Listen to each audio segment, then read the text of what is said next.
Mes très chers compatriotes, pour le retour de la paix à l'est de notre pays, ce que j'avais proposé dans mon programme lors de la campagne électorale de 2018 reste d'actualité. Il s'agissait notamment de mesures urgentes ci-après. Le déménagement du Kankokolo de Kinshasa à Beni. Ce Kankokolo de Beni devrait non seulement être le plus grand camp militaire de la République, mais aussi et surtout accueillir une force spéciale d'intervention militaire d'élite.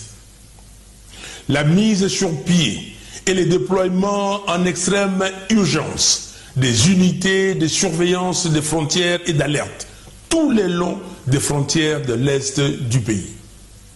L'exigence au niveau du Conseil de sécurité, conformément au chapitre 7 de la Charte des Nations Unies, de mettre en place non seulement un plan d'imposition de la paix par la force et d'éradication complète de toutes les rébellions qui déstabilisent l'Est du pays, mais aussi un programme ferme et précis de rapatriement forcé de tous les rebelles étrangers vers leur pays d'origine.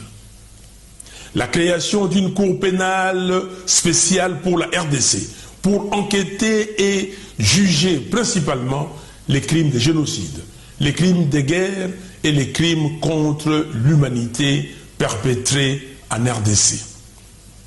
Ces crimes sont documentés notamment dans les rapports mapping des Nations Unies que notre prix Nobel de la paix, le docteur Denis Mukwege, s'évertue à faire déterrer les tiroirs de l'Organisation des Nations Unies.